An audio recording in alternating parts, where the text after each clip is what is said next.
Hey, what's up, guys? As you guys can see, got a new camera here. So the cam's gonna be a little bit cooler. Hopefully, we can start using it a little bit more. It's a Sony mirrorless camera, so really enjoying it. But been busy with the camera today, and then also working on the new RST update. We're hoping to get AMS2 in the beta, and a few other little tweaks. Hopefully we'll do that after the stream today. Should be a little bit later this afternoon. Just gotta wrap up a little bit of code. Hopefully be pushing that out soon. Um, but I've been so busy, I forgot to practice for the race that's tomorrow. So Jake, my teammate, is kind of asked me how things are going. So instead of just doing practice offline and kind of going about it in my workflow that we'll talk about today, I thought it might be a cool opportunity for me to kind of show off how I use RST for driver development. How to identify what corners I need to work on, where I'm losing consistency, things like that. That way I can practice and kind of do a tutorial video for you guys. So I was hoping kind of knock out two birds with one stone. So we're not doing any kind of setup development with this one. So if you're only interested for RST for setup work, just go on to another video. We have a lot on our channel, but today it's going to be mostly about driver development. One of the things that's really hard for new drivers is to figure out. Oh, something's wrong with my mic. Okay, one second. Let me see, guys. I'm wondering. Okay, one second. Let me see. Shouldn't be distorted, but it might be the way that NVIDIA broadcast is working. Give me one second, guys.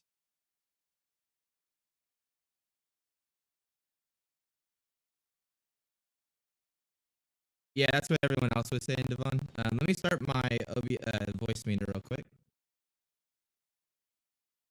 How's this? Is this a little bit better, guys, or is it still pretty bad on my video cams?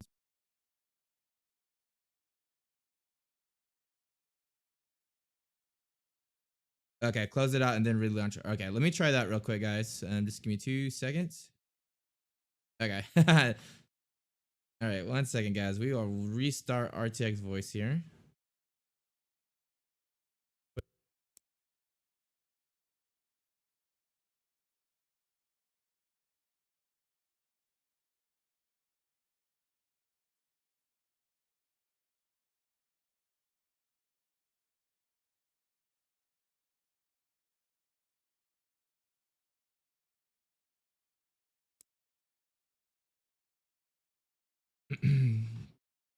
Testing 1, 2, 3. Okay, how's this, guys? Is this better? Better? Worse? What do you guys think? I restarted. No sound. Oh, great. Are you sure? Because it's no sound now. Okay, let's look. Oh, perfect. Okay, so we're good now. Yeah, I had to restart RTX voice. Okay, cool. All right. Woo. We're good, guys. Okay, sorry about that. That's the only thing that's bad about having the camera over here and the chat down here is I was just blabbing over here and totally ignoring what you guys were saying. So I don't know how much you guys got from that 10-second intro, but basically, guys, I have been busy with the update. There's a lot of things that have been going on. I forgot to practice for the race tomorrow. So instead of just doing practice offline, I figured this might be a great opportunity to kind of show how I use RST, work through kind of my process, how I identify where I need to improve, how do I work on my lap time and consistency. That way you guys I can kind of practice and also kind of show you guys the software as well. You're just one glove, you're Thanos. Yeah, no, exactly. So if you guys have any questions or anything, just let me know. I'm basically just going to go do some laps, look at RST, kind of talk about the things I'm looking at, the driver development, things I'm thinking about, things like that. If you guys have questions, just let me know. We're not going to be doing any setup work today. There might be a little bit of tweaks, that I might make, but today's video is mostly focused on doing the driver development, getting that consistency down. We mostly have a setup that I'm pretty happy with. It's a GT4, so there's really not a lot of setup work you normally need to do. But we'll give it a go and see how it goes, guys. So let's go ahead and jump in the game real quick. So before we get started, let's go ahead. I like to just kind of look at the laps that I've done, look at the kind of the track and identify, you know, what the car is doing, and kind of think about the track and kind of the layout, right? Like what kind of turns have camber, you know, things I need to be kind of on the lookout for. So we're just gonna go ahead and go on board. Let's switch into the cockpit camera. Let's just do my last lap. We'll just kind of pause it as we go through here. And I'm just going to kind of do like a walk through here. So coming at the turn, when you have this little kink, you can cut through that pit. Go to break at the 3 marker board. We're going to hug in tight, go a little bit deep, do a V, then come back in. Gets you a little bit more straight so you get on the power. Very easy in this car to get sideways, or you can actually see the TC kicking in there. This corner in the GT4, I always take in like 3rd. I get a lot of wheel spin if I take it in 2nd. You get better rotation, but 3rd. Another flat corner. A lot of these high-speed corners are very flat, so the car naturally wants to get kicked out. So I have to be very patient with the throttle application there. This corner is really important. There's some camber there, so you're going to stay on the inside. Sound in game is too loud. It's the same volume, but let me take a look real quick. Just turn it. Okay. Okay, 1 second. It's considerably lower than like in OBS. I'm seeing it way lower than my audio, so I'm not actually sure what's going on there. Okay. Hopefully this is better. Corkscrew is super important. Always like to ramp. With the GT4 Mercedes, you can really take here. I look at that guy, the flag guy. That's kind of like my marker. Here's super important. You can go real wide here. You can see there's camber, so you really want to stay on the inside. That white on the curve, I try to get that as a reference to see where I need a point before and straight. Same here. A lot of camber on the inside. Car feels pretty good though. Let's go ahead and look at RST. Hey, what's up, Marcus? How's it going, bud? So I've already done a few laps, guys. Go ahead and pull it up. Oh, and RST is not pulled up, so here we go. So here you can see the top session here. This is my fastest lap. It was a 30.7. So I'm kind of using that. Ideally, you guys would have someone that you know that may be a little faster than you. We have Nils' database. Unfortunately, it doesn't really have any GT4 cars, which this race is for GT4. So I don't really have any reference laps. I did do a 37, which was pretty quick. I think that was like P3 or P4 in the qualifying. I'm going to use that. And really what I'm going to be focusing on for this session is just to improve that consistency. Identify where I'm making common mistakes and try to figure out why, and then try to reduce those mistakes so that I'm consistently doing those 37s, right? 30.7s. And that's going to, in a 4-hour race like the endurance races are, that's going to make a big difference. So here I just have RST, that top lap selected as a reference lap here. So I just have it as the baseline. And then you can see this is kind of the session I just did. We were watching the replay for it. First thing I'm going to do is just select GT4 car. So I'm in the Mercedes GT4 in the car parameters. Going to select that.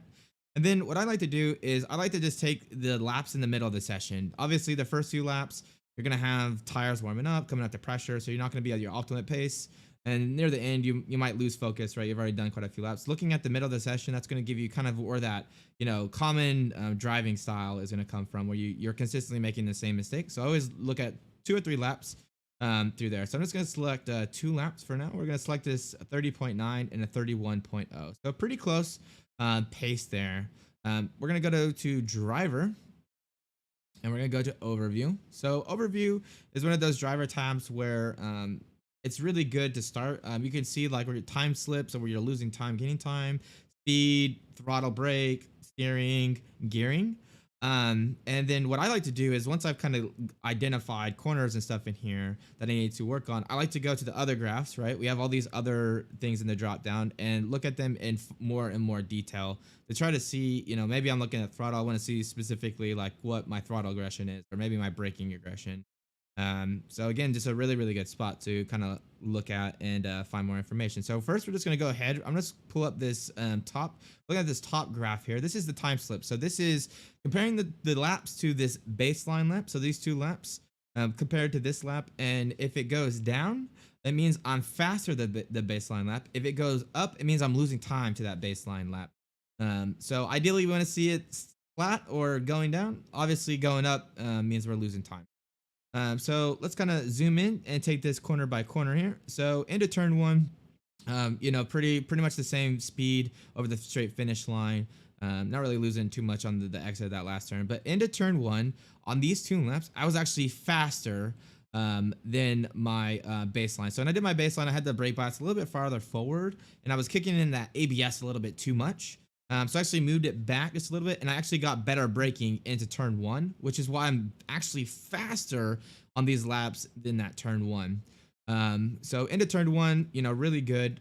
But let's look into where we're losing that time is going to be on that right here, this section here. You can see the red, I didn't lose as much time, but maybe a little bit there. But that green, I lost a lot of time. I was a tenth faster than my fastest lap.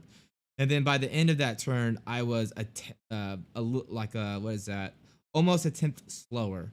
So I almost lost 2/10 in that corner right there. It's not something that I'm consistently doing at these two laps, so maybe, you know, not gonna worry. I'm gonna select one more lap too, just to kind of give some better contrast here. You can see I lost a little bit of time on that orange lap as well, but not as much as the green. So that turn is that high speed right hander. I think that's turn 1, 2, 3, turn 4.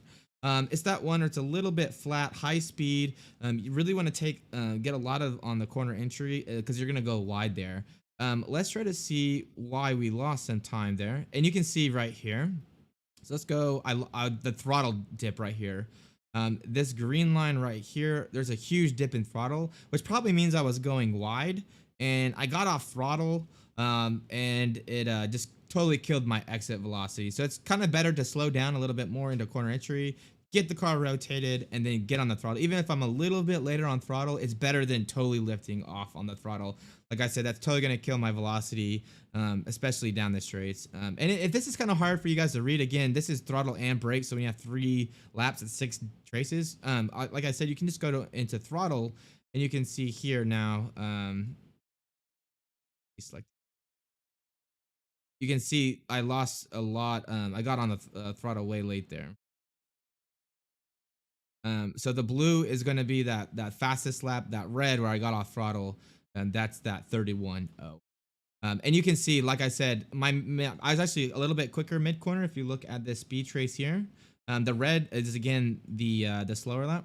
I was faster mid corner, but because I tried to cover more mid corner speed, I went wider, which means I had to get off the throttle on the exit. And you can see, like, you know, right after the exit, I'm already 7K down, and then that gets carried all the way to that left hander. So you can see, even though I'm braking here, I'm just losing like 7K that whole straight down. So that's where that 2/10, like I just lost all that time. So again, we're gonna start focusing on specific corners, but for this corner, I already am thinking, okay, I need to really focus on getting the car rotated early so that I don't have to lift, because lifting here is just gonna kill me. Let's go back to the overview real quick. And then again, we lost a lot of time there. Pretty good through that left-hander. Really didn't lose any time. Maybe lost a little bit of time on that left-hander where you're kind of going over the peak. You can see I broke just a little bit more. The blue is the slower lap braking, and I just broke a little bit harder there, and it killed my mid-corner speed. I was let's see, about 8K slower around that really tight left-hander. It's a little bit blind, so it's a little bit harder to take consistency. But we want to try to maximize that as much as possible. Lost a little bit of time down to the corkscrew. Again, killed my mid corner speed, broke a little bit too much for that left-hander.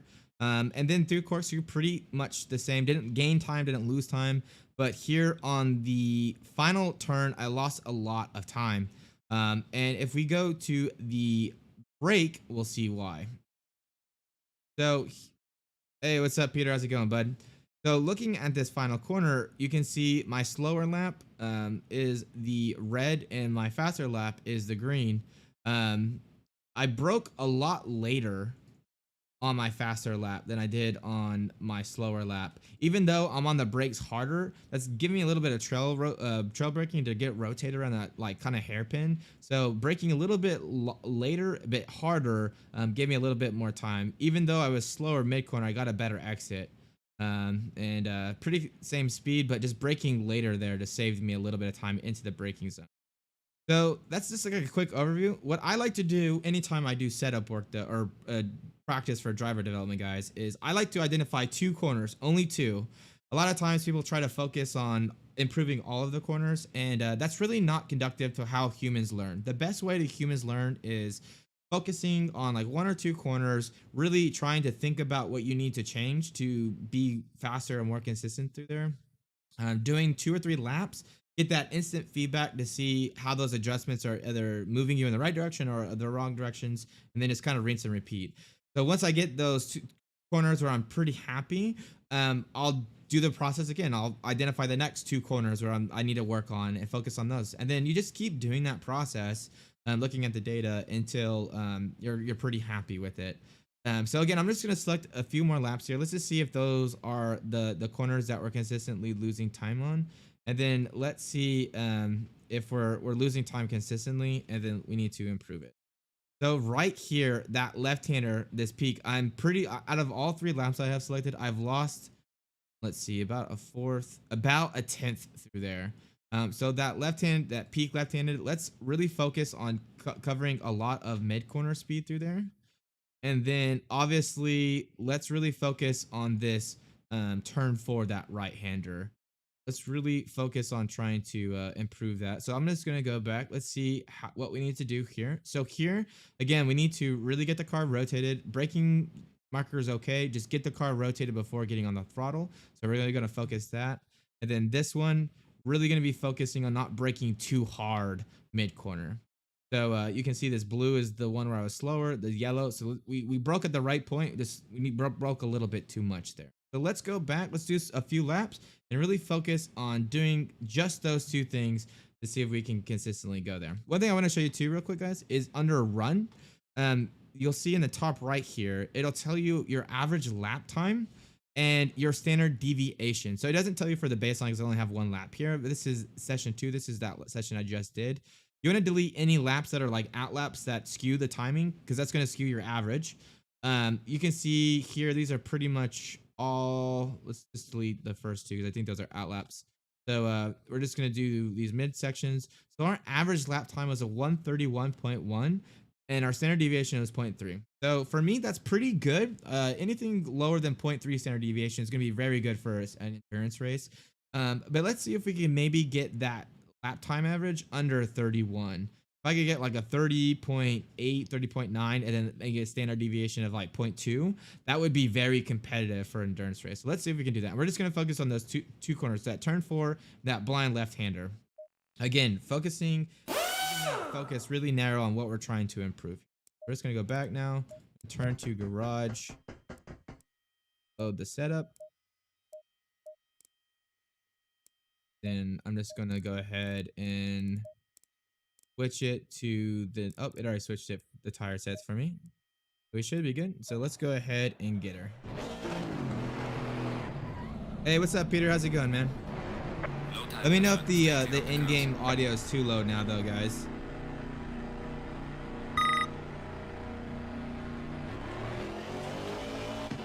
It's always hard to balance audio like volumes after you like been tweaking stuff, you know. This pit exit is so, oh yep, I did it. So hard. It's downhill and it's very narrow. We're gonna take it a little bit easy on these first 2 laps. Get the tire pressures in the window. Get some heat in there. So this corner right here is a corner I really want to focus on. It's a little bit flat here at high speed. So I really want to be pointed kind of this way before I get on the throttle. Again, I got on throttle too early, kicked me out. I had to lift through there, and that just killed my exit all the way down to this one. So we're really going to be focusing on that corner. And again, just getting the car rotated so we don't have to lift. Okay, awesome, Marcus, thank you. And then this is the other corner. This corner I broke a little bit too hard. So I just had enough speed through here. I really want to use all the track. By the time I'm over here, I want to be over here. Not quite on the dirt, but pretty close. If I'm not quite that far over, it means I can carry more mid-corner speed, which means I can go faster through there, which is really going to help me all the way to the corkscrew. So those are the only 2 corners I'm going to focus on. I'm going to do about 3-4 laps. And then we're going to go back and evaluate how we did through there. I think I'm gonna have to do one more lap, guys, to get the tires in the temperature window and the pressure window. They're still a little bit cold. Laguna Seca is a pretty short track here.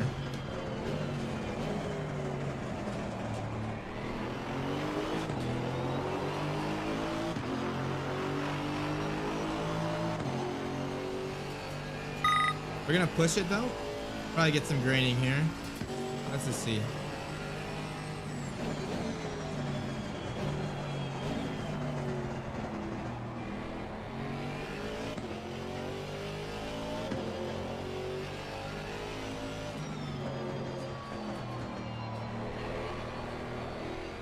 These flat corners are just so hard to get right.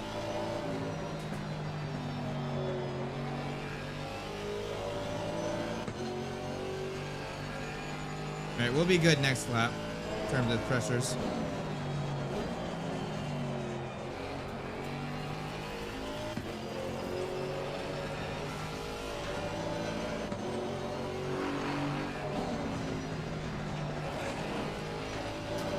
That'd have been really good. Again, we're just kind of taking it easy right now. Hey, what's up, Dennis? Yeah, what's up? Yeah, it definitely helps you identify those things, right? Those little things that you might not notice while driving.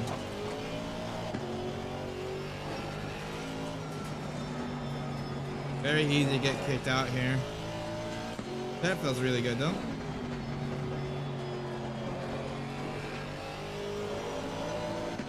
All right, here we go, guys. Let's push it here.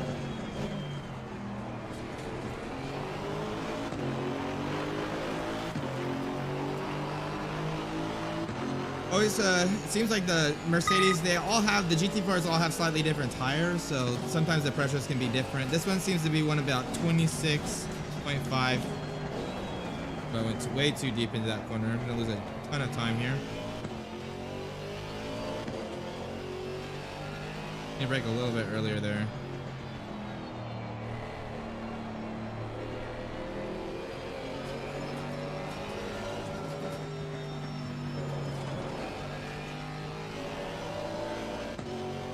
That's the only bad thing about when you make mistakes in the first two turns is now the whole lap is lost.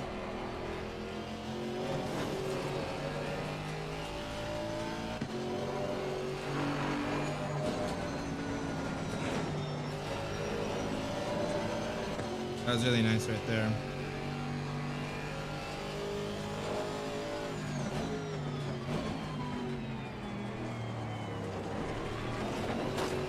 Crazy how much you can abuse the the corkscrew there.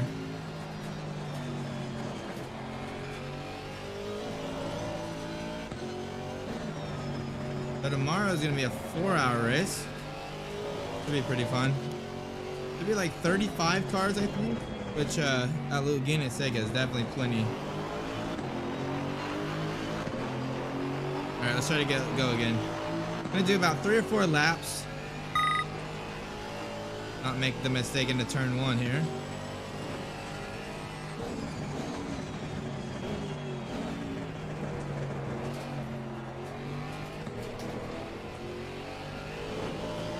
Pretty good through there.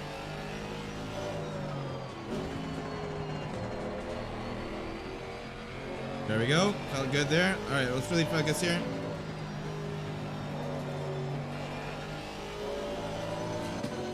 Maybe a little bit late on throttle. Maybe a little bit more trail brake would help there, but not too bad.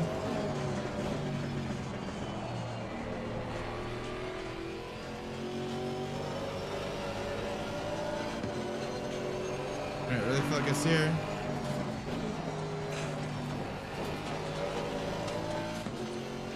Again, broke a little hard through there, losing a little bit of time now.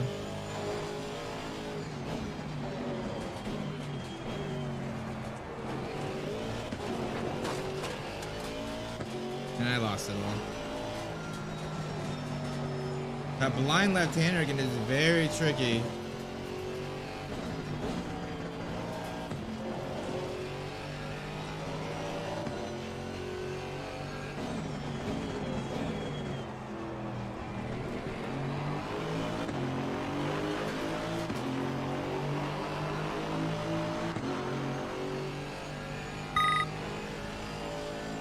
Okay, 2 more laps to get that 3 lap average after the 2 out laps.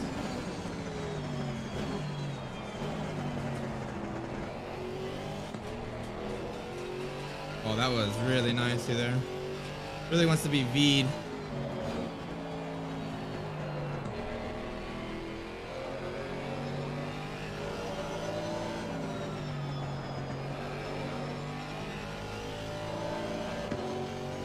That felt really good. Losing time there, so that's good.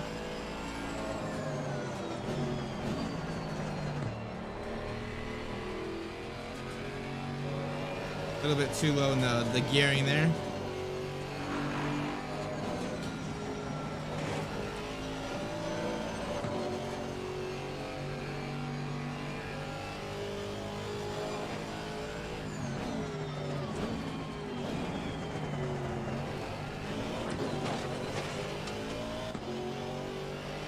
If we can hold on to it, 4/10 would be really nice here.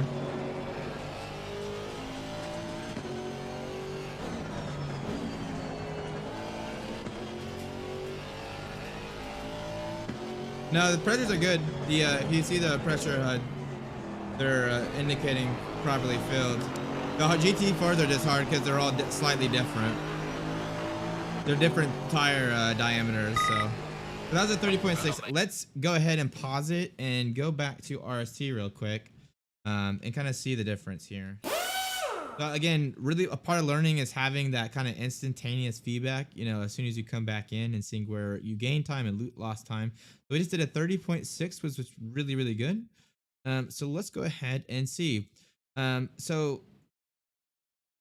Okay. So we did a huge improvement on turn 4. Look, we're now losing time through turn 4, so we really improved that through there.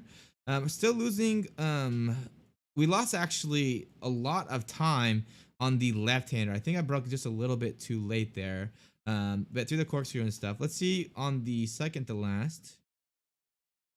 Again, really improve that turn 4. Still losing a little bit time, but less than a 10th. So let's continue on, really focus on that.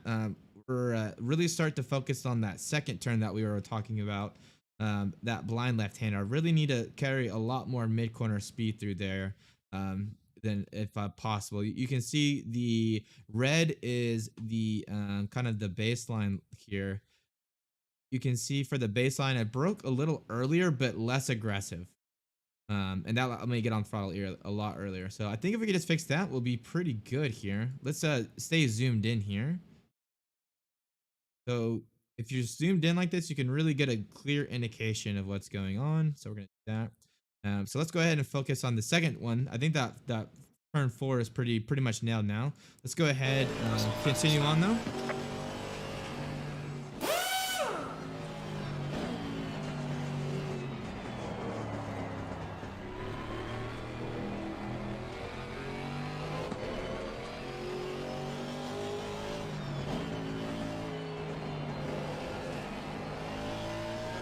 Again, really focusing on getting the car really rotated and getting on throttle.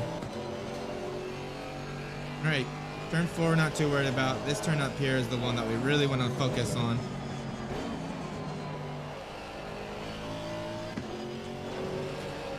Okay, gonna brake a little earlier, but less aggressive, like I said.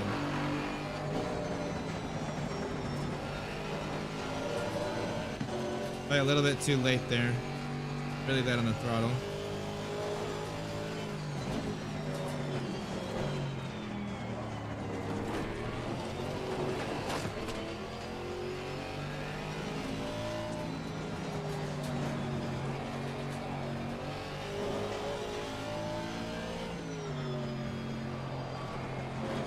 That's the only bad thing about when practicing. I wish you could just do the whole lap and teleport to the corners that you're focused on. These other ones I'm not really too worried about right now.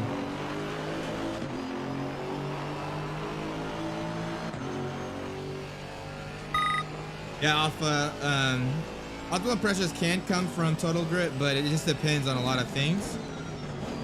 Usually you would use surface temperatures and inner middle out to make sure that the middle temperature was right between the inside and outside to make sure you're properly inflated, but we don't have those in ACC.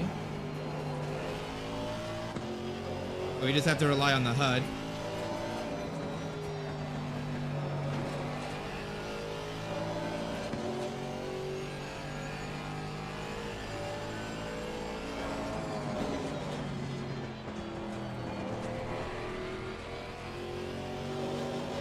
Nice.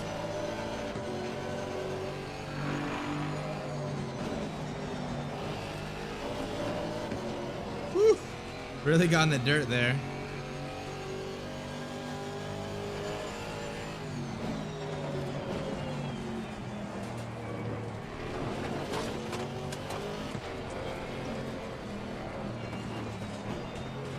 All right, well, we watched the lap, but let's just cross the line. I want to see how we're doing on that corner now.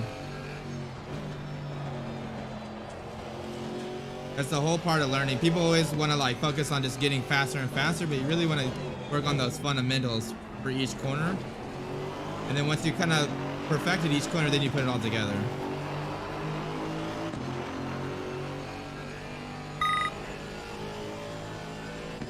All right, let's go ahead and take a peek again. Hey, what's up? All right, bye. Looks good. All right, sorry about that, guys. Okay, let's go ahead and look at the last. So again, I'm just slowing down the car way too much through here. Um, this was the second to last lap. The red, which is the behind the green, that's my speed. So again, just braking a little bit too much through there. It's just killing my exit velocity here. Yeah, I'm dragging the brake for some reason there. Well, I don't even know why I'm doing that.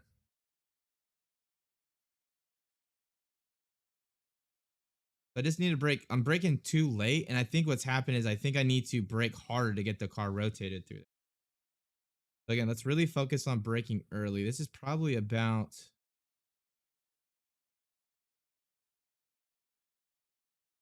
shifting is all the same here. The steering here, the steering is red is the one I'm interested in. That's the last lap I did. Steering input looks okay. Throttle, getting off later, getting on brake. Brake is blue. Braking way earlier, less aggressive. And I'm not doing this trail brake. If I wasn't for this little trail brake here, I would have been perfect. Cause like, look, my velocity here is pretty much spot on. But through here, when I broke, what is this blue? It just killed my exit here. I was actually 6K slower through there than my fastest lap. So I really need to focus on that.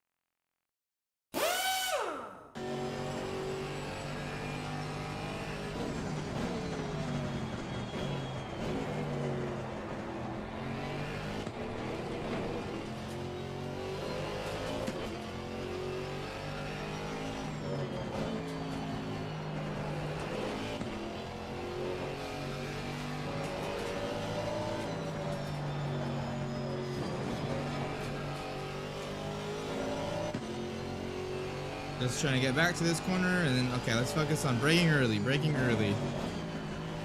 I'm gonna brake really early this time. See you.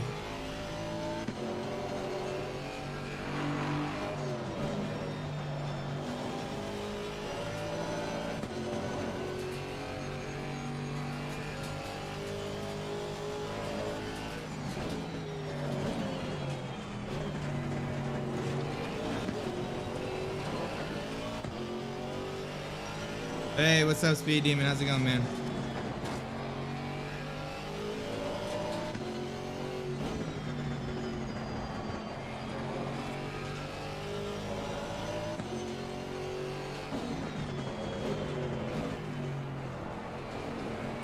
Alright, I broke way early that time. I want to see what that looks like on the trace this time.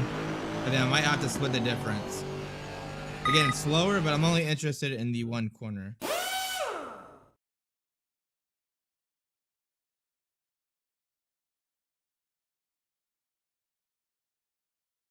So much better. I definitely broke much earlier this time, but too aggressive. So you can see this blue is that last braking.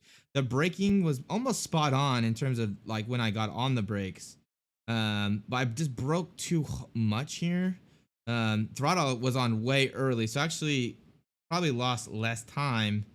Um, but yeah, I just did too much. I lost about a tenth through there now. Really hard to get this turn just nailed on. But so I want to. So that time I broke at the 2. So I kind of want to break at the same point, but just not as much brake input this time. Let's give it a go. And I know this is probably really boring for you guys to watch, but this is the process of putting time in.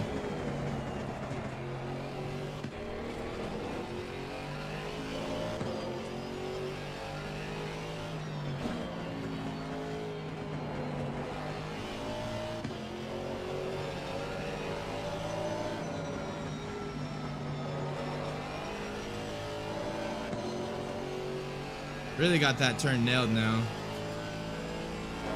Yes. I'm streaming. Alright, sorry about that, guys. My wife keeps, she's about to go somewhere. She keeps bugging me. Alright, right at the 2.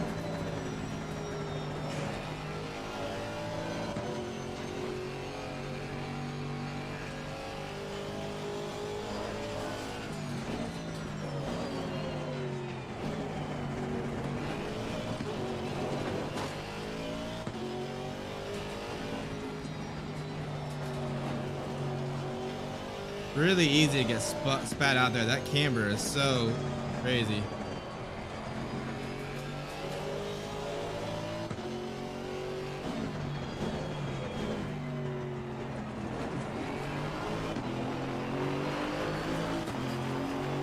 They're pretty consistently doing 30.6s when I put it all together, so that's good. Consistency is gonna be much better, but I really want to get this left-hander. I think this left-hander is gonna be the hardest corner to just get right.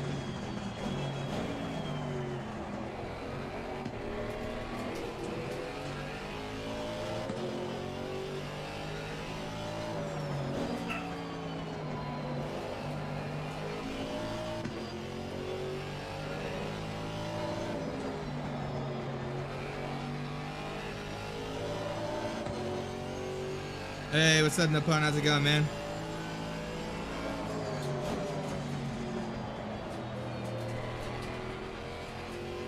All right, let's pause. Look at the data. Yeah, we did this last time. So last time, maybe broke too early this time. But braking is getting better. So you can see this was the time before. That blue was so much braking and just killed my mid corner speed. This was the last time, still peaking higher than the yellow, but much better. I'm gonna go to braking view now, just to really start the home on these. We are getting definitely better. I'm gonna try braking slightly after the 2, and then again, really not a lot of brake here.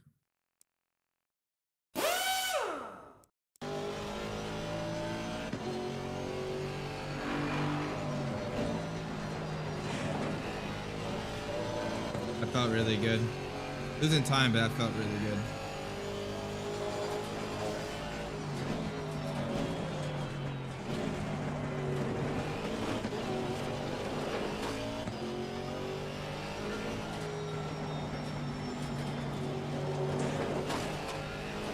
Oh, I can't believe that didn't validate my lap. I totally just straddled that curb. Yeah, I like to do a V there.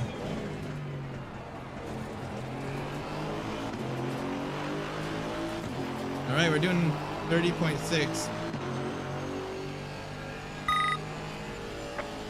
This has been your personal best.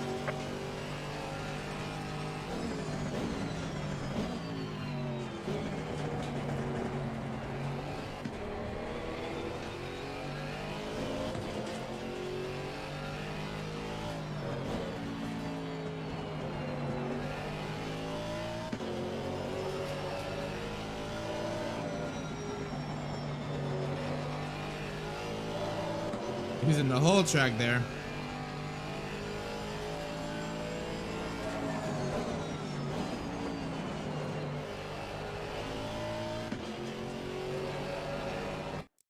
All right, let's look.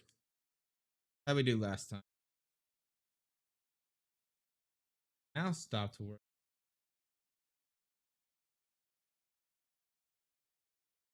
By plugging it in real quick. Sorry about that, guys. That's the only bad thing about having wireless devices. Okay, so still braking way too hard there. My mid corner speed. So this time, okay, mid corner speed is pretty much right in the middle. So we're getting closer and closer. See what the time slip. So that green was my time slip. So I'm losing less than a tenth now. So I'm pretty happy with that. Let's go ahead and try it one more time. Again, I just need to focus on braking a little bit less through there.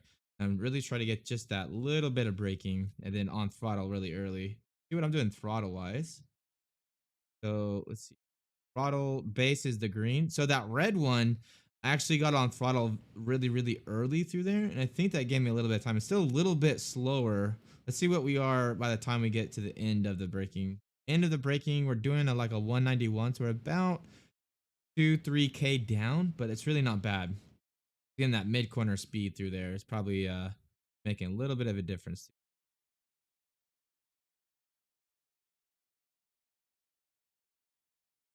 Back to really trying to focus on this braking here. Oh, you guys can't see. Sorry. So basically just looking here, guys.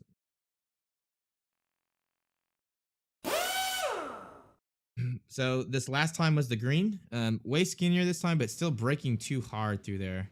But my mid corner speed, this green one, was this last lap, so much better through there. Losing way less mid corner speed. Definitely got on throttle earlier, which helped, but still because I was just a little bit slower mid corner through there, just a little bit slow down the straight. So just really got to get this braking input just a little bit down. Just again braking a little bit too hard through there. Let's go ahead and really focus on doing that.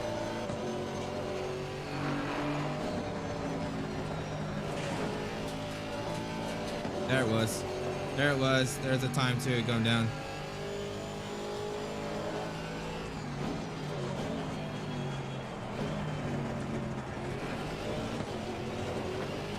Wow, I just totally lost it through the corkscreen.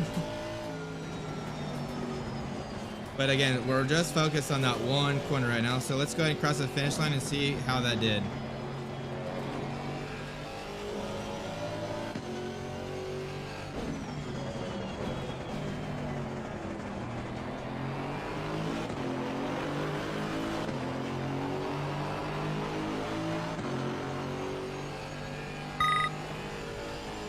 All right, let's go ahead and take a peek. A lot of back and forth. I know that's kind of how it goes when you do these things. Oh yeah, look at that. Much better. Mid corner speed through here is like 1K down. So much better through that. I broke a little bit earlier there. But almost spot on with the peak break there. See what that did time wise. I did still lose a little bit of time through there, but probably about half of 1/10, so 5,000, which I can live with. I just got to practice a little bit more through there. But I'm definitely happy with that. Yeah, I think if we can get that, we're going to be, our lap time down average will be less than 31. So let's try to replicate that 2 more times. And then we'll clear the session out. And then we'll do, again, 3 or 4 more laps. Get a good overview, look at our standard deviation, try to see, pick 2 new corners where we're losing time and go from there. So again, it's just a rinse and repeat process, but let's try to repeat what we just did while it's fresh in our brains. Again, it's all about just practice. Let's look here. This is that left.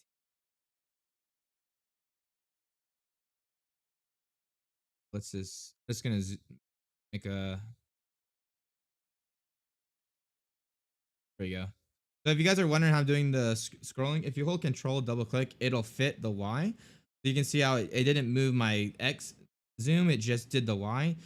So I do that, and then I can hold control and use the middle mouse just to zoom out on the Y. So you want to try to maximize so you can see as much as possible through there. But yeah, there you go. So if you guys are wondering, that's what it is. And so I'm gonna try breaking just a little bit later through there and see if we can again get that close to that same peak. That was really good.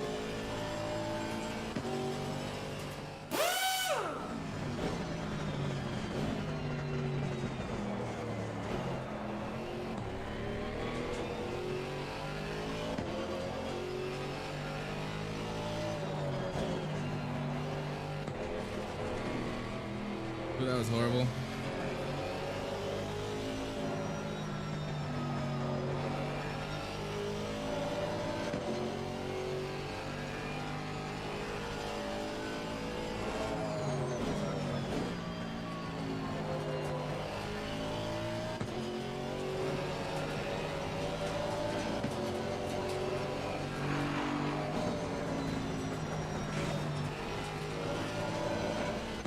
You can actually cut that curb a lot through there.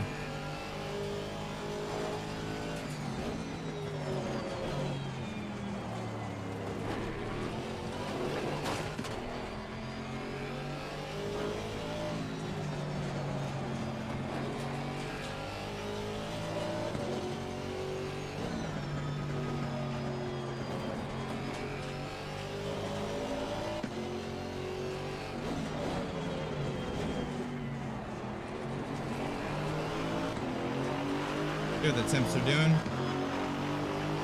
Okay, we're doing fine temp-wise. Sometimes if you're doing a lot of practice, you want to check the temperatures, because if you're looking at the delta and you keep losing time, it might have ambient might have gone up.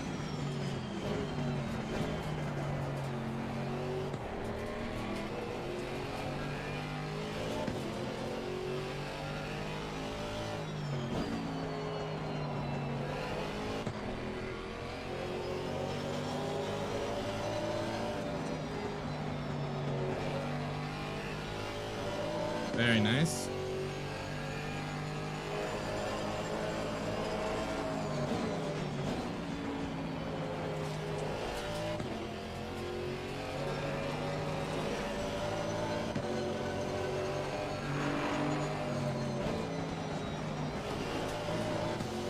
We got on throttle too late.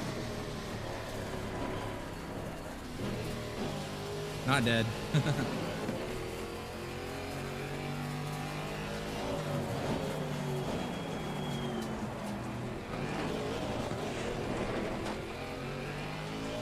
Alright, I messed up there. Let's try it again. I think I broke just a little bit too late that time. Let's look at the data to see.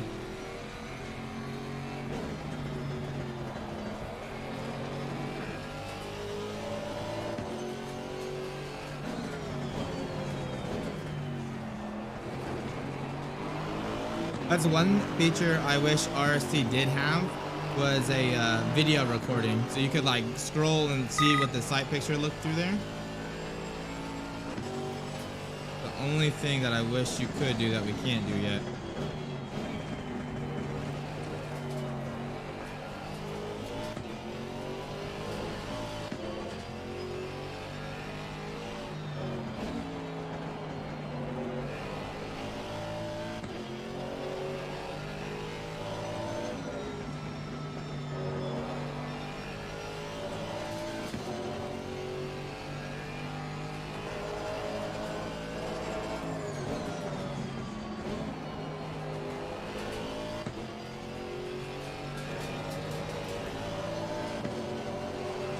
And right at the 2.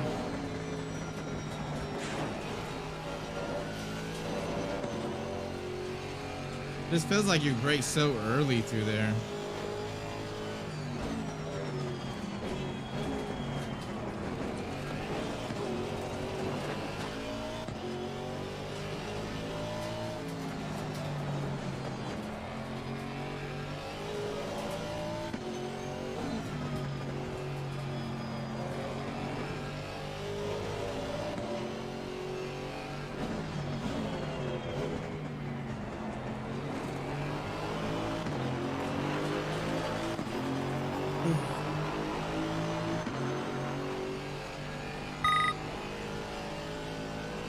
Do one more lap, and then I'm gonna reset, and then let's see if our lap time standard deviation has gone down, which it should. Feel way better in turn 4. I still need some work in that blind left-hander, but it's just a very tricky corner to get right.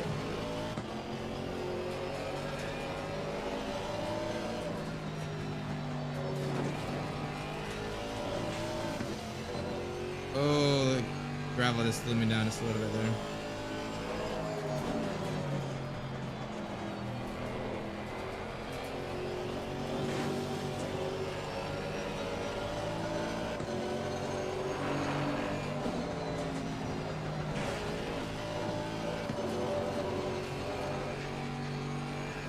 Felt really nice through there.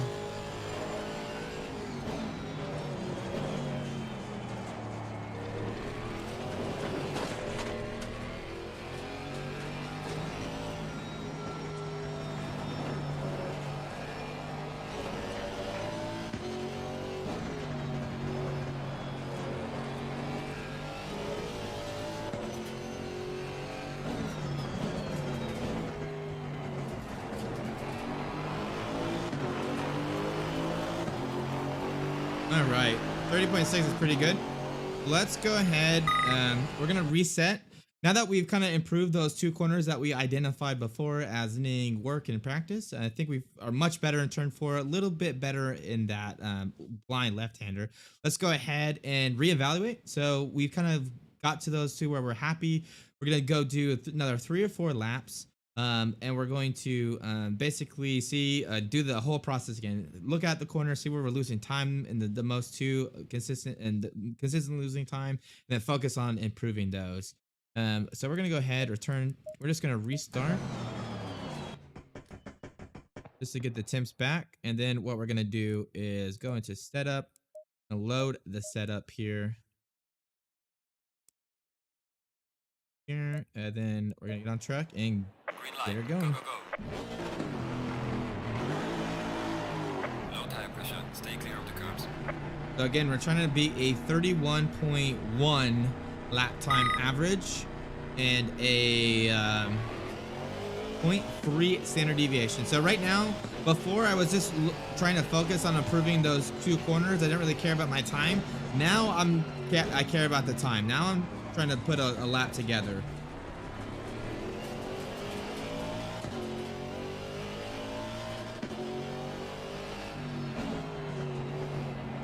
After my tires get up to temperature.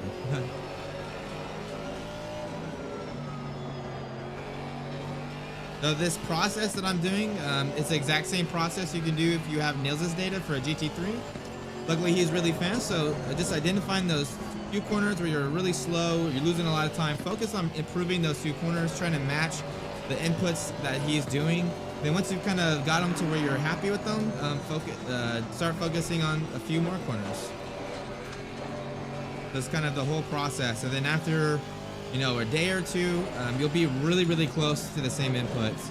Maybe not Nils, but if someone's like a second faster than you or a few tenths, you should be able to at least clone what they're doing. I always joke with Speed Demon, who's the guy I always drive with. Like, he's naturally really quick, and he just has like 20 years of experience, so he can just look at the track and kind of see these things. Where I'm only quick when I get his data and can dissect what he's doing and then try to mimic it.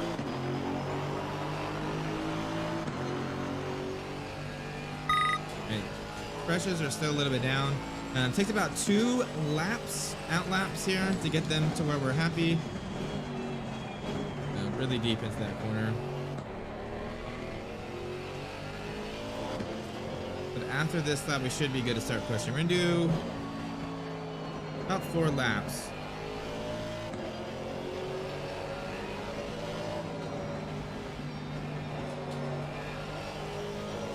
So when we do the lap time average, I'm just going to delete these 2 laps here. And then we'll look at the average for the next 3 laps after that.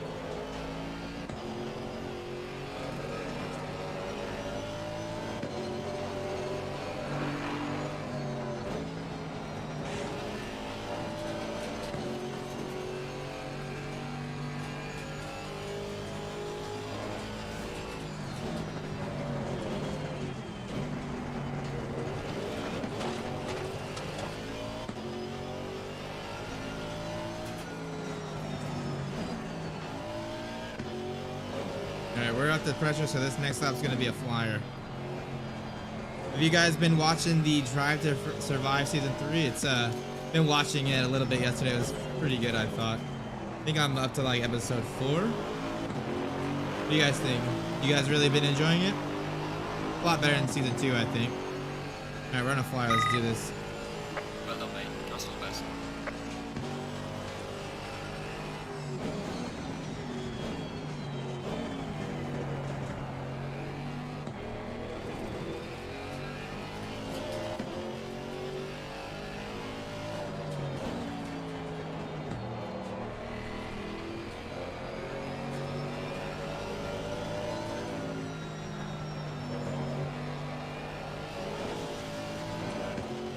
A little wide there.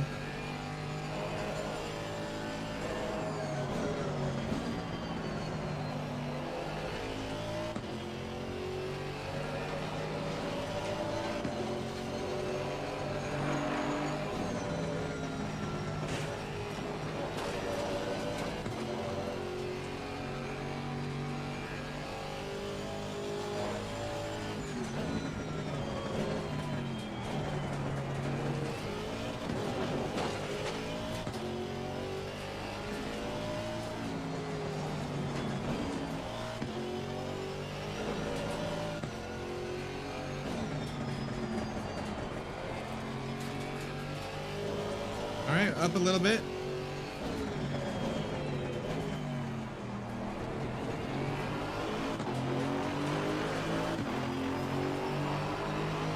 Four or 5 seconds is going to be hard because when you're 4 or 5 seconds off pace, you're just going to see a lot of places. What I would still do is still recommend the same. Still identify 2 corners that you can improve on, and really focus on improving those 2 corners and then going to somewhere else. It just becomes hard when you look at alien data that's so much faster than you because it just looks like you're losing time everywhere. But you are losing time everywhere, but it's still good just to focus on something that's more bite-sized.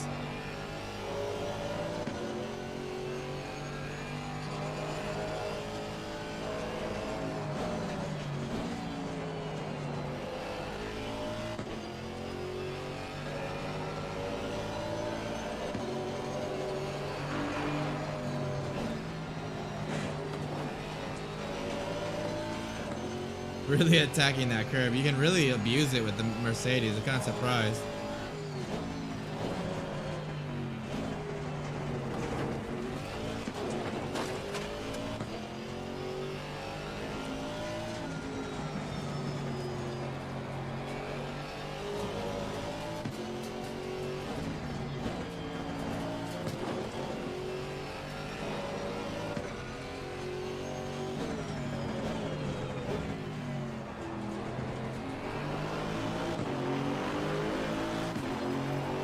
Well, not a fast lap, still 30.8, so still going to be under that 31.1 most likely, but that lap time consistency is really good. So let's just continue.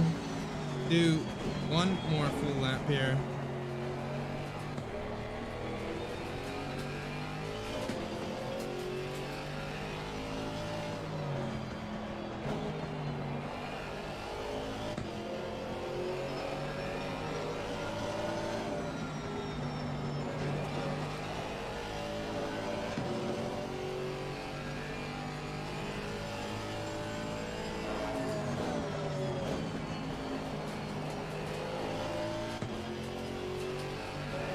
Ooh, really nice through there. Up a 10th.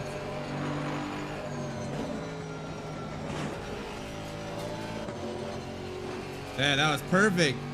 Let's go.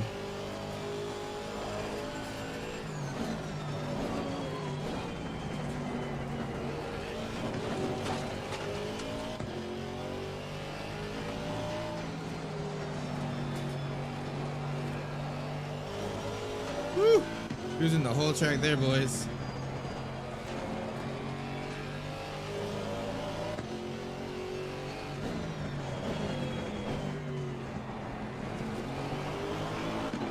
Nice. That was a mega lap. 30.2 through there. 30.2. Okay. So let's go ahead. We did 3 laps there. Let's compare that to our old session.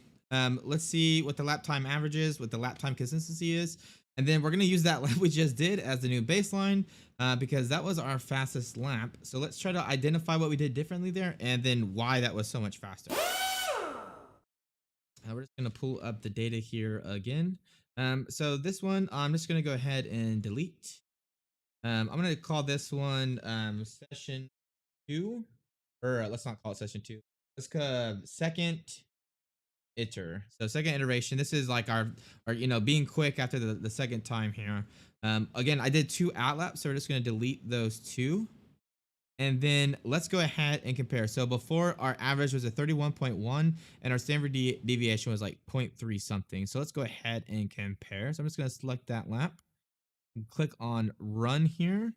So here we go. Our lap time average was a 30.7. It's like a 6.9, so we'll just do a 30.7. And the standard deviation was 0.265. So we've almost improved a good half a second, and our standard deviation is down to down a 0.1. So we're at 0.26. We were at right around 0.35, I think. So mega lap that time. Let's go ahead and look at the fastest lap. That's now going to become the new fastest lap. And kind of compare that to what we did before to see where we gain the time. And then start using that as something that we're going to compare to. Again, usually you would have someone that's much quicker than you to kind of use that to compare. Unfortunately, don't, so I'm going to have to compare it to myself. But that was a really good lap. So let's go ahead and select that. So I didn't change the baseline just yet. I want to show it to you guys so you can see what it looks like when you have a much quicker lap. You get an overview. Oh man, before we go, remember how the braking, I was really focusing on that? Look how close that braking input, which is the red, is to that quickest lap. Really close. Still a little bit heavy on the braking, but the braking point is almost the exact same spot. Still losing a little bit mid corner speed, but much better. It was that video. So let's go ahead and go to overview, zoom out, and try to see what we did better. So we were quicker into turn 1, quicker out of turn 2, lost a little bit of time in turn 3, so we were a little slower there. Looking at the data, it looks like I was later on throttle. The green was the original fastest lap, so I was definitely later on throttle, which kind of messed me up there. So I actually lost time, so I could actually probably, let's see, that's like probably about a 10th. So I could have done a 30.1, which would have been really cool. Turn 4 was just spot on. That was one of those turns that we really focused on improving, and we really did. We were actually a little bit quicker there. Turn 4 didn't really lose time, but didn't really gain time. Still lost a little bit of time in that blind left-hand road. So much better than ever before. But here is where we lost the majority of the time compared to that fast climb, and that was all in the basically into the corkscrew. So into the corkscrew, I was much later on the brakes here. Let's see, let's look at the braking. So the quickest lap before was the green. The new quickest lap was the red. So I was much later into the braking, much harder braking, so I was way more aggressive on brakes there. And that just gave me so much more speed into the corkscrew. Then let's look at throttle because I have more speed on the exit here. So here I got on throttle really there. Here the blue, which was the original fastest lap, I'd actually get off throttle, so I lost some time there. Here I could just stay planted. That gave me so much more time through there. But yeah, so this is now going to be deleted, guys. This is going to become our fastest lap, this 30.3.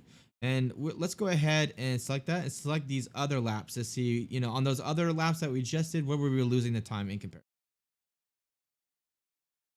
So yeah, pretty much you can see these are pretty flat. Pretty much the only place I lost a lot of time and get on that fastest lap was the corkscrew. So that corkscrew was just absolutely mega.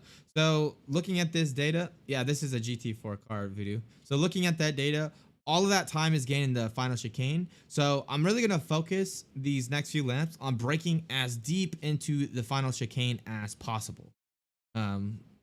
That we might be able to gain a little bit more time, but I want to see if I can continuously you know, brake at that same point. So if I look at the throttle here, throttle pickups are just about the same, right? We're pretty consistently on throttle. The fastest lap's the green. One of the laps we were on throttle earlier. One of the laps we were on a little bit later. So that's, you know, we're not losing a lot of time there. It's really this entry that we are gaining so much time on. So I'm gonna go to braking, and then let's look here. So the baseline is the orange. So I just broke so much less than these other laps. So green is the baseline. Yeah, so this is the orange right here that you see here. This was our quickest. Um, it's pretty close to that red input, actually. That might have been the lap that we were pretty close to. But I had a little bit of trail braking here, and on that fastest, I had no trail braking. So let's try really going deep into that corkscrew entry, really focus on not a lot of trail braking there because it'll unsettle the car, and really get on that throttle there. We gained a lot of time through there. Let's go ahead and do that. Again, this is a little bit different because typically you would be using your data that you have from someone else, but we're just using ourselves. So this is kind of the cool thing is you can use your own data to get faster. Oh, actually, I'm going to go ahead and return to the pit because I want to use that lap time standard deviation as a mark. So I know next time what I did. Oh.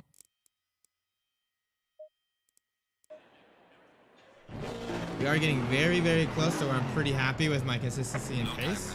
But hopefully this has been helping you guys kind of see how you can use RST to do driver development. To look at that time slip, see where you're losing time, focus on those two corners, you know, see if it's the throttle or the braking or what's going on there, and really focusing on improving those things. Pit entry is a nightmare. Alright, gotta wait these first two at laps. And it takes 2 full at laps to get the tires up.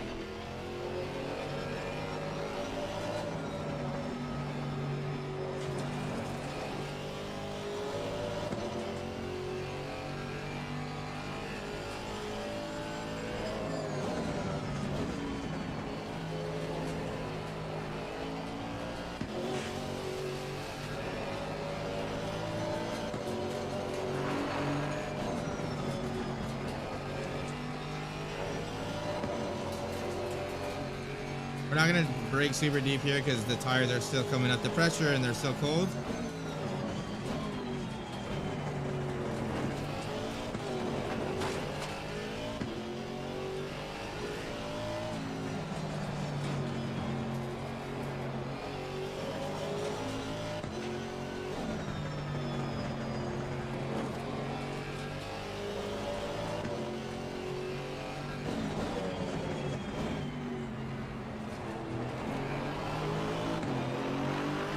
Voodoo, are you doing the RST Endurace Race tomorrow, man? Or are you guys skipping it since the GT4 cars?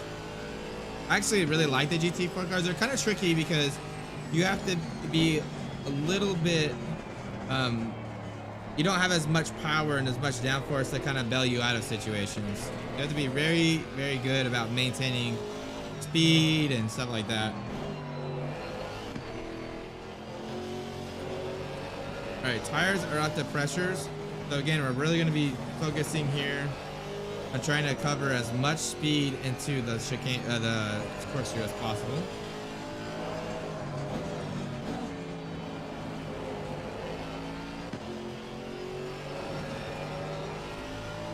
Oh, okay, very cool. I hate Masano, so I'm glad I'm not doing that.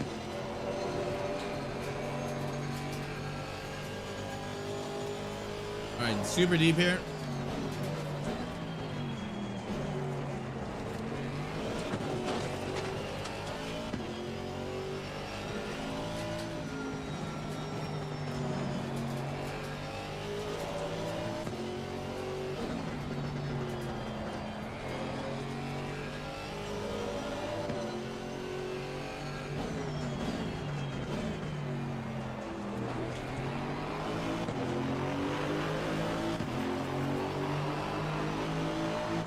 So much fun doing hot laps, right, guys? Like the grind. The alien sim racing grind.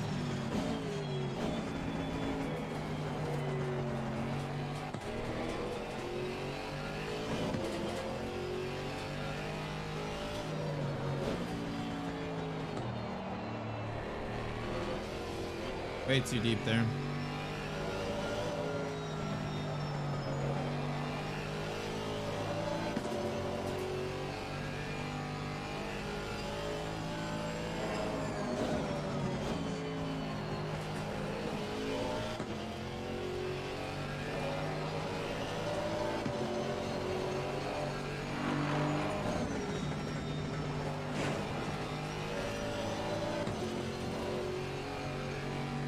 All right, let's try braking right at that marker.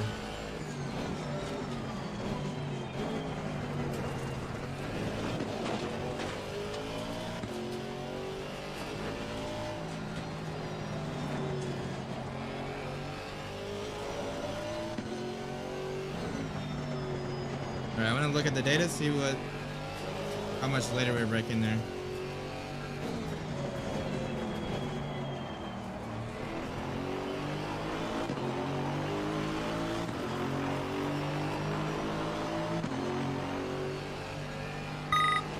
All right, let's go ahead and look. Alrighty, so here we go with fastest. Go ahead and look at these laps. So that red lap, which was the second to last, they're very similar. Again, a little bit too much braking here, which probably slowed us down mid corner. The orange up here is the fastest, but the exit was really close. So if I go to overview, I bet I have a pretty similar here. So the red was the one where we were pretty quick. The green, we obviously lost a few tenths there. That's because we broke a little bit early through there and a little bit too hard. So green. Let's see. Let's go back. I want to watch the replay real quick. Camera.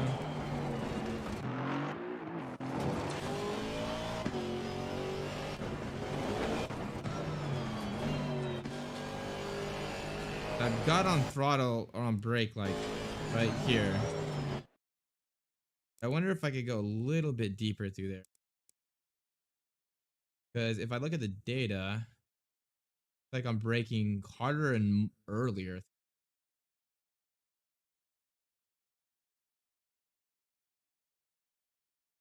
Not overslowing the car is so hard for me. Like the main thing that I do consistently. The green was that last lap, so I definitely broke too hard. I probably thought I needed to brake harder because I tried to brake later, but I really didn't brake that much later. What am I doing gearing? Maybe I didn't gear as aggressively. The quickest was the orange. Wow, interesting. So I'm still taking the corkscrew. I lose all the time. This is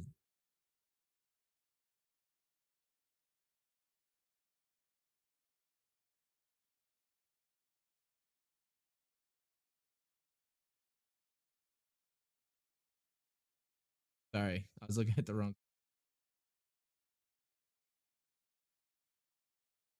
Now I'm confused. Is that where I was gaining on the time before?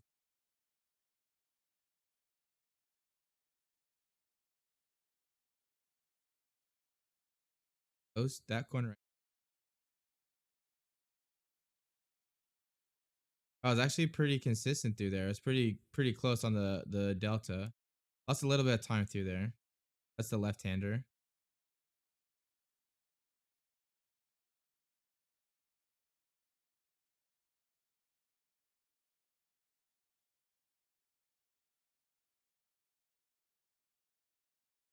Quickest was the orange.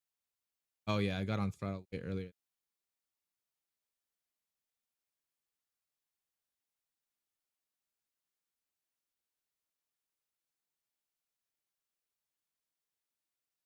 So this is my mid corner speeds here. Like getting on that throttle really helped there. I must have been on throttle super early.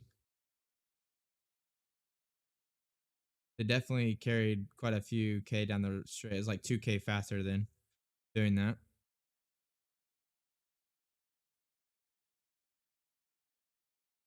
really, overall, I'm pretty much a lot better than I was before.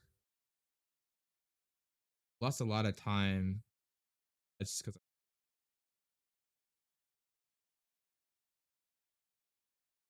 that turn. If I would have kept that turn 4, I would have been within a 2/10 again. Again, I gotta focus back on that corner. I keep making going back to before.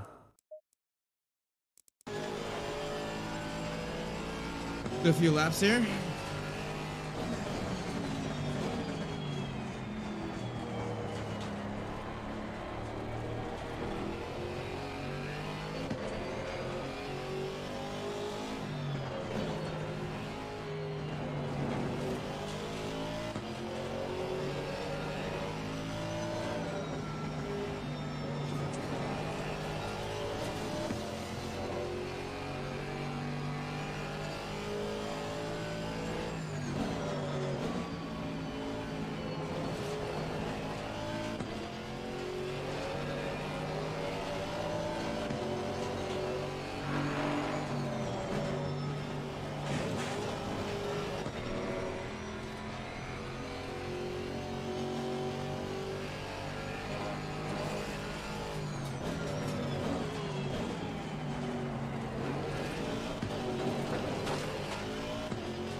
That was really good.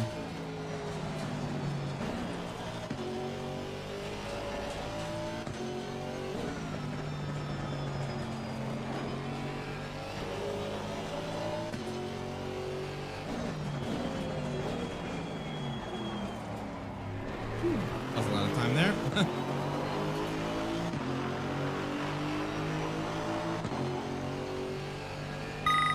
All right, I'm gonna try to put one together here.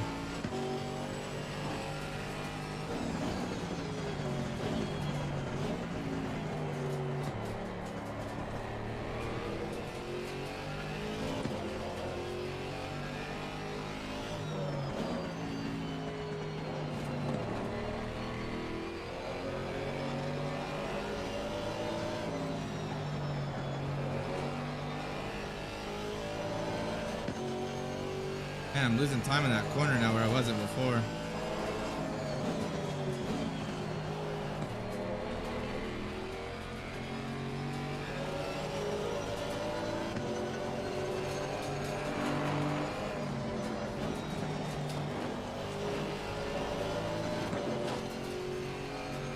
Too much brake, like we know.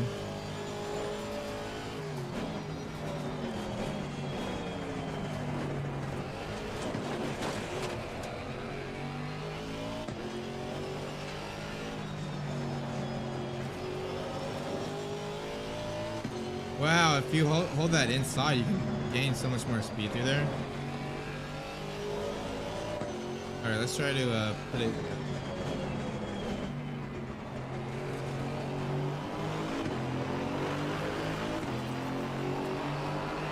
Ooh, multi-class? Nah, I'm good, man.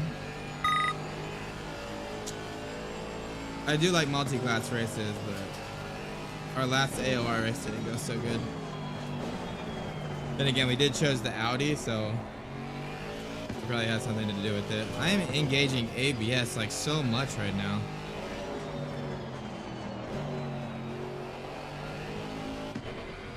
Horrible that.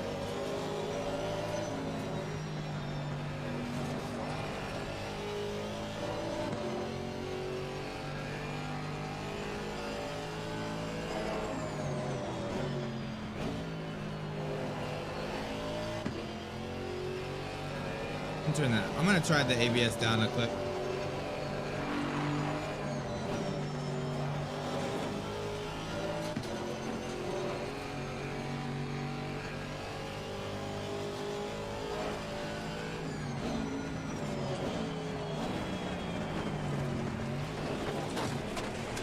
Yeah, I'm trying to push it too hard through there now, knowing that I can gain time by pushing later.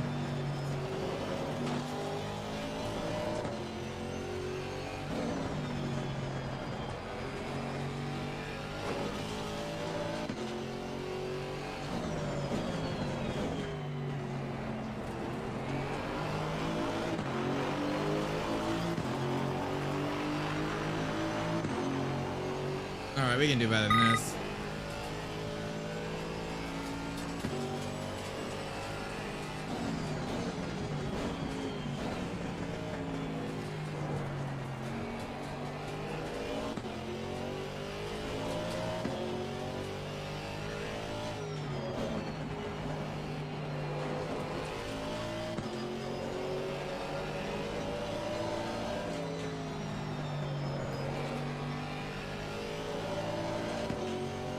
There we go.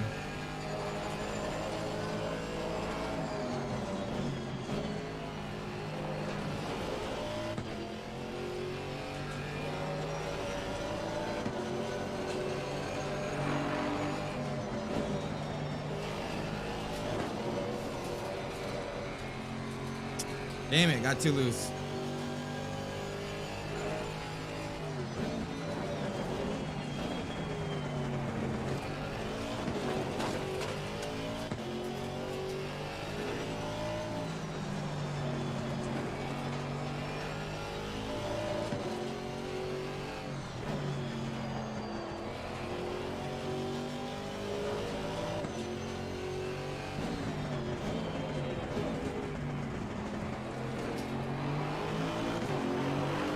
Well, we did a little bit quicker there.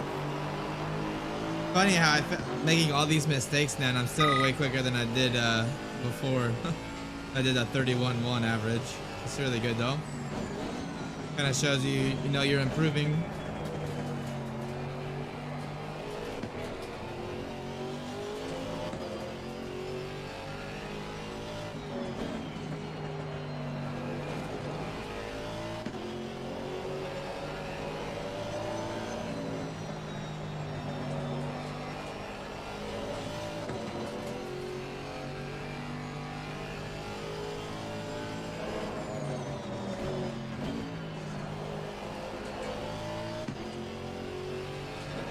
Come on.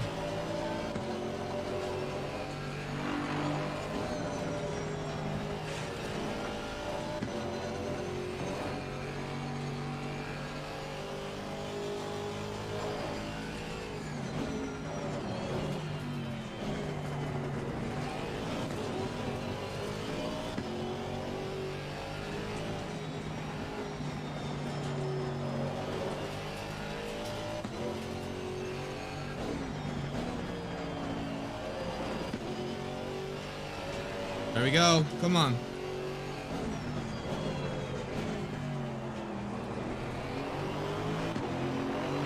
Oh, I got a little wheel spin on the exit, but still. 30.3, I'll take that. Let's see if we can consistently keep doing that. Oh, piecing it all together now.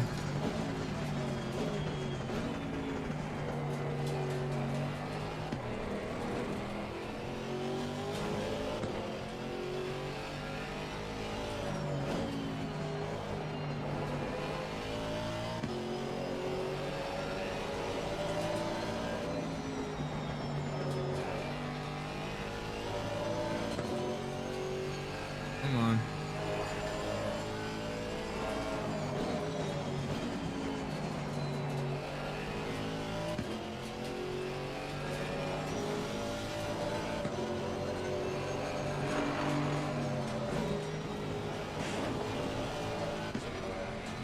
Wow, it's crazy how much you can attack that curve. I'm almost like trying to hit it now.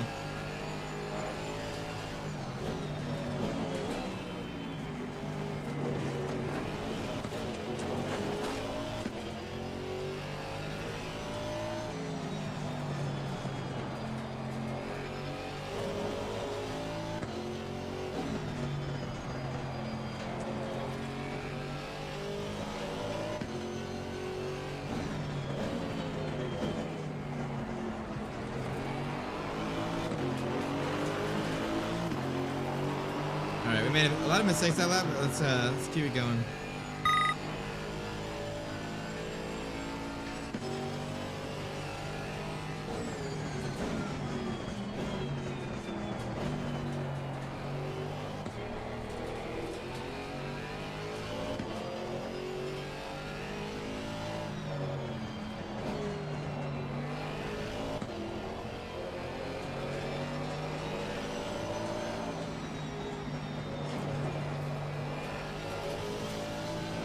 Come on, get off the dirt.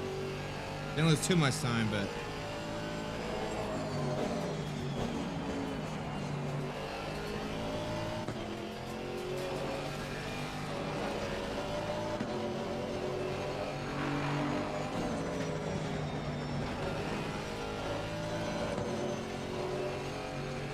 crazy how much the dirt slows you down.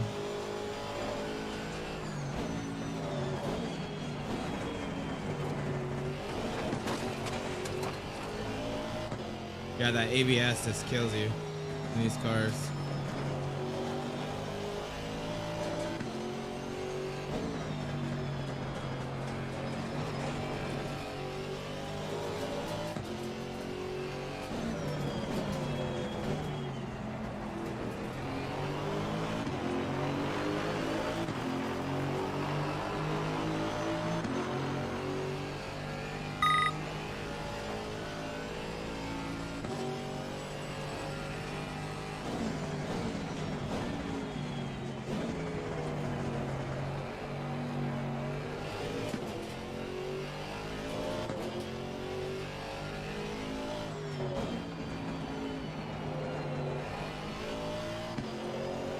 Oh, that was nice. That was nice too. Come on.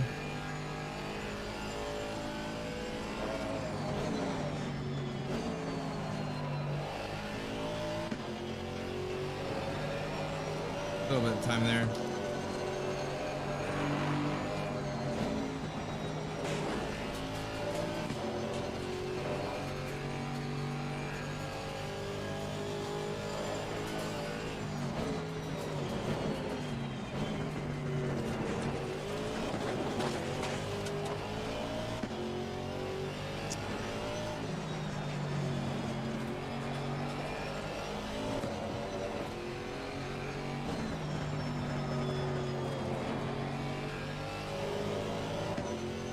I will take that though.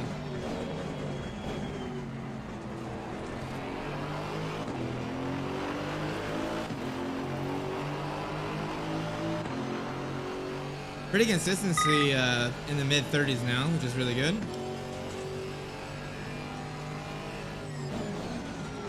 What's really killing this, and I'm really starting to see it now, is the ABS. This absolutely destroys the braking distance on this car. I can't really turn it down anymore because it's already at 2. It's already at 1. So next would be no ABS, which is not good.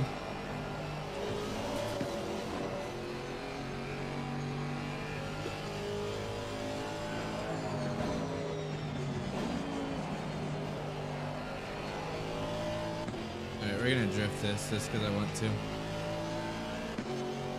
Alright, wait for it, guys. After the course here, we're gonna send it, and I'm gonna do a quick race just to get some practice with AI and stuff in there. I'm pretty happy with the pace. I don't really think there's a lot of time. I just gotta put it all together now. All right, here we go.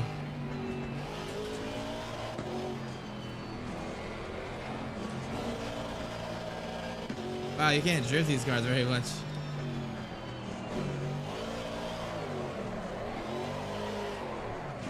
That was pretty fun. All right, let's do a race. See what that looked like. That felt pretty good.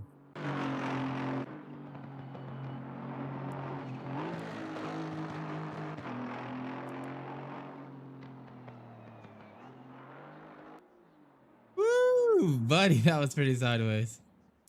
That was fun though. All right, let's show you. So feeling really good with the consistency there. Definitely when I was pushing myself a little bit near the end, definitely losing some time. But let's go ahead and select these laps. We'll select a lap here that we also well. So pretty much through here, we're saying pretty close. Pretty flat through here. Let's see. The place that we're still losing some time is through the corkscrew. So there's a little bit of variability through there. So you're doing 3 hours 49 minutes, and I'll do that. No, dude, you definitely have to drive, man. You're much quicker than me. Maybe a little bit of time lost here as well, up that left-hander. I really don't think there's much I can do. It's more about execution at this point. I would probably focus on improving these corners going forward, and you guys can't see what I'm looking at. So these are the laps, pretty consistent laps here. If I select another one here, let's do. So these are the ones that actually, put it all together. Still losing a little bit of time through the corkscrew. Looks like I'm maybe getting on throttle a little bit late. You can see here these dips. So where I was losing time is because I had a lift. because I was going wide there. So I really need to focus on that exit. And then I lost a little bit of time going up the hill. I think I just dipped my feet in the dirt there. At this point, there's really not anything I can do to improve. I know I need to maybe focus on this corner, really focus on keeping that corner down, but we really gained a lot of time from where we were before we started the session. So I'm going to go into do some AI races now. It's always really important when you're doing hot laps to kind of throw some traffic in there. I know AI is not going to be the exact same as, doing it but the problem is AI are going to really cover up certain braking zones, right? So you want to make sure that you're not just trying to stay consistency when there's no other cars on the track. In most endurance races, there will be some separation there, so it's kind of more similar to hot lapping than a sprint race. But let's get some practice, managing traffic, driving close to other cars, really getting practice, maybe not seeing our braking zones as well. And let's really focus on trying to improve that consistency as well. So I'm just going to go in here and select a race here. Don't know what time the race is, so we'll just do the exact same conditions that we did for there. We'll do like a 20-minute race. We'll do 100 AI, 100 aggressiveness. Let's do as much as 29. And let's start. I don't like starting from the very back because it always seems screwy. So we'll start from P10 here. We got the RST livery colored.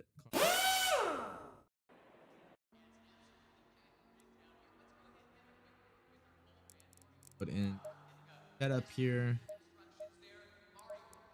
Fuel, we'll need probably about, let's see, let me go to RST actually. Actually, I didn't have fuel burn on, so I don't know if I'll even need fuel. Do 40 liters, though. It should be close. Going double file. Up, down. Oh, it's at 1400. Okay, well, this is close enough then. All right, frames still look good. Let's give her a go. Stay clear of the curves. You guys have any questions about driver development or anything? Let me know. The thing, guys, I'll try to answer them, and I'll try to kind of show some of those examples. That's pretty much how I do all of my practice. Again, just looking at the deltas, trying to see where I'm losing time, focus on those corners, try to identify why I'm losing time there. Am I late on the brake, or am I too early on the brakes? Am I late on the throttle? Things like that, and then trying to mimic that other data trace.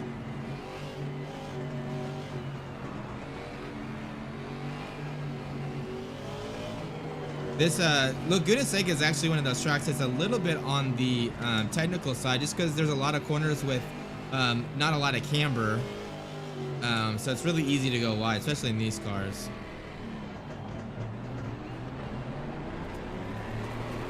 We're dragging the brake here, hopefully give us a little bit more temperature and pressure. Green line, you do again. Oh, we got blocked there. Little fake. Take the inside here. Braking early. Right. Usually I brake where that tarmac starts, like right before the 3 marker. Car on the right. This is really important to take in second. If you do it in first, you get way too much wheel spin here. Same thing with this corner. I like to take it in third. Get way less wheel spin. You can already see how much harder it is when you're following these traffic here. This kind of practice really pays if you do it right. Car on the left.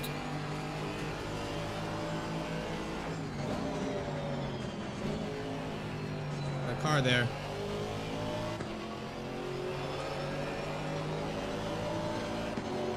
Too wide through here. Clear on the left. Oh, I think he slowed down a little bit there too. See if I got any damage. All right, no damage. Just some safety rating. Car on the left. Oh. Clear on the left. Whew. That acid bind's a little aggressive though. Jeez.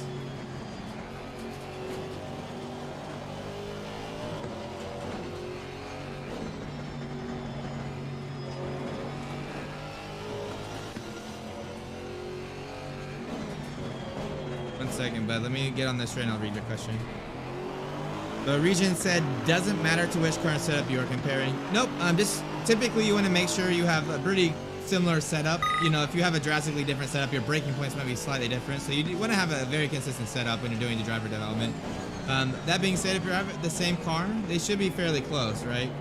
And if you're comparing different cars, it's kind of sometimes good because you can see where other cars are quicker or faster and like what corners, and you can kind of prepare that for the race.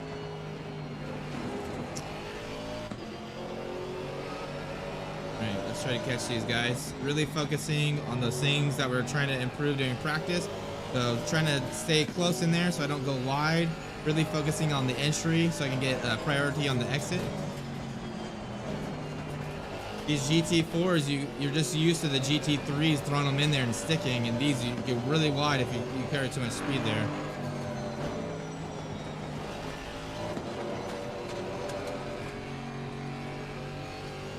All right, 1.4 ahead.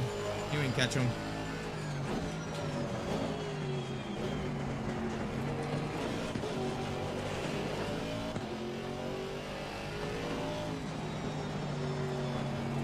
Really important to stay in here too. Get on the throttle nice and early.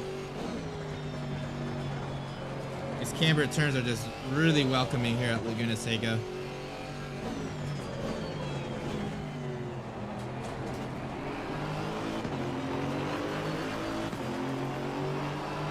All right, we close it down to about 10th.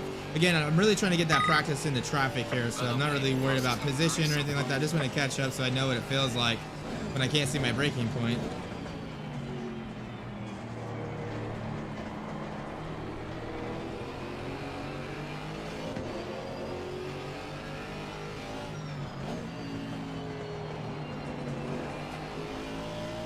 It's kind of nice too at Laguna Seca. You can see the white paint on the curbs.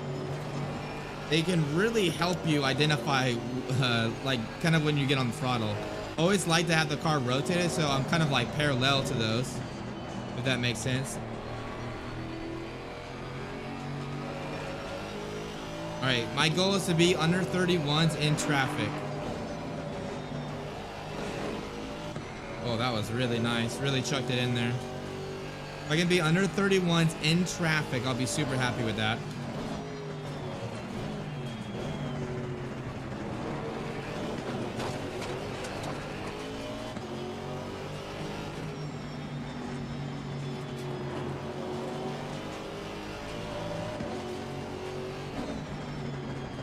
A lot of people too, they complain about when they get in traffic how their pace slows down. That's part of endurance racing, is learning how to let people by so you minimize the amount of time you lose. Really part of, you know, the whole endurance racing, which is why I really like it. Hey, what's up, Cardo? How's it going, man? Welcome to the stream. How you doing today? We're just prepping for the race for tomorrow. Did some RST work to see where we need to focus. Did some practice, focus on, you know, improving a few corners here. Oh, we're gonna take this inside here. Now we're trying to practice with traffic.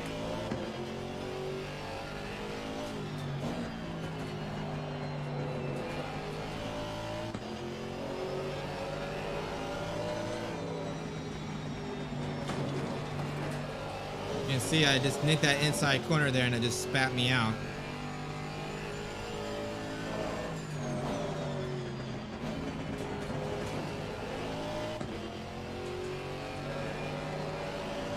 And target is under 31.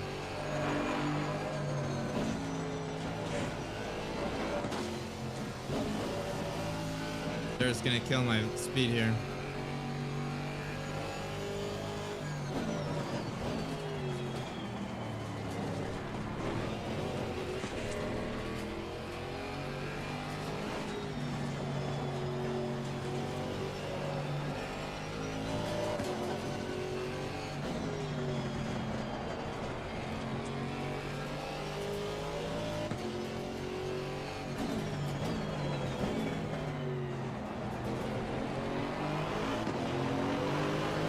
Good, man. Good to hear. Yeah, we're just doing some practice. Got a race tomorrow, 4 hours here at Laguna Seca in the GT4. A lot of fun, but very technical. Trying to get some practice. Car on the right. Little dive bomb here, but he went a little bit wide, so we're going to take advantage of that. Clear on the right. Could have just shifted in a third there. Got a lot of wheel spin.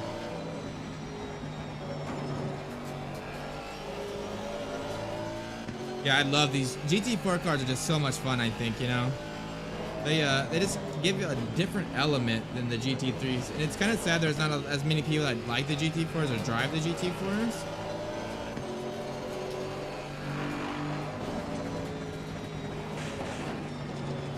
Hit that curb too much that time. Car on the left. Clear on the left.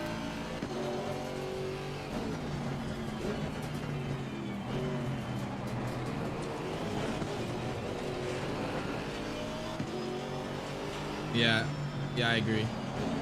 I agree. They kind of remind me of like touring cars, honestly. Like, they're just fun.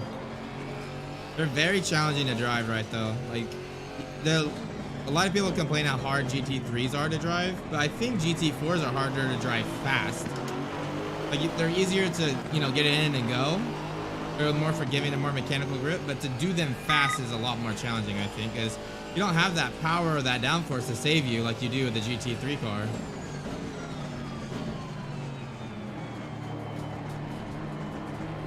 For example, that left-hander, that blind left-hander where we're losing so much time, you know, that's just me over-slowing the car. And it's such a big difference because if you over-slow that car, you have all that speed down the straight to the corkscrew that you're going to be down.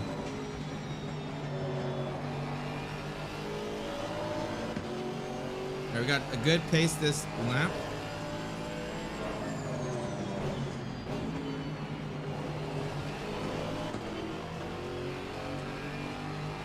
Yeah, exactly. That's exactly it.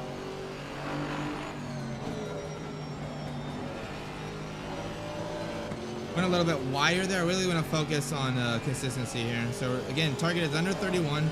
Went at 30.7 so far.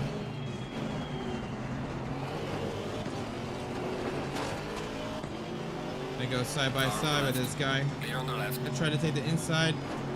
Covers it up nicely. Have to back off.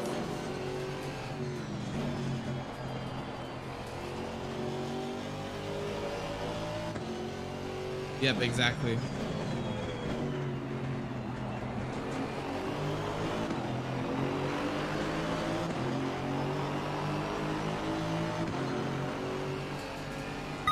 Gaining on the car ahead is up to 3.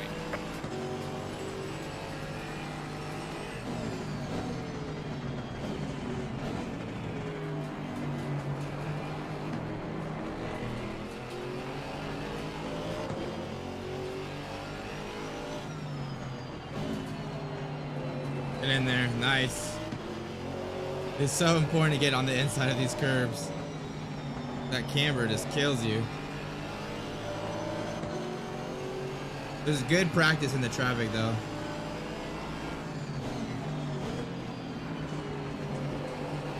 We are halfway through. Keep it up. Really identifying where I can make moves and not make moves, things like that.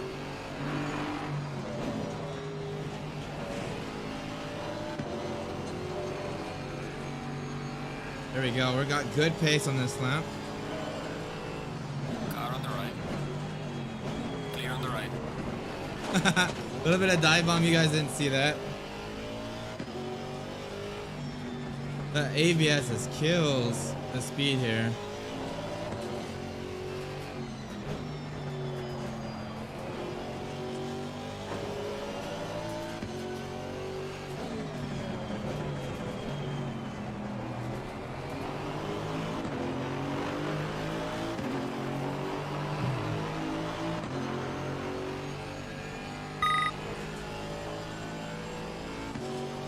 I'm gonna do the same thing that we did before after the race. I'm gonna do some laps on RST and see where I was losing that time consistency, because maybe now I'm losing it consistently because I'm not seeing certain apexes and things like that. So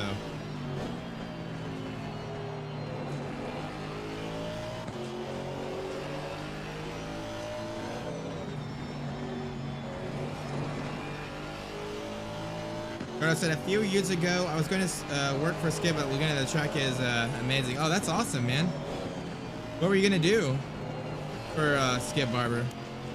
That's pretty wild.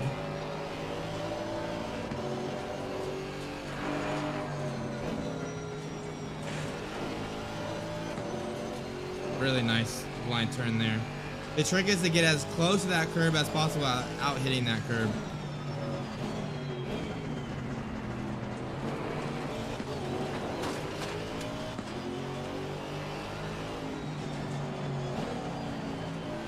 Oh, them outside, and once you get on the outside of that curve and you don't have that camera, it just doesn't want to turn in.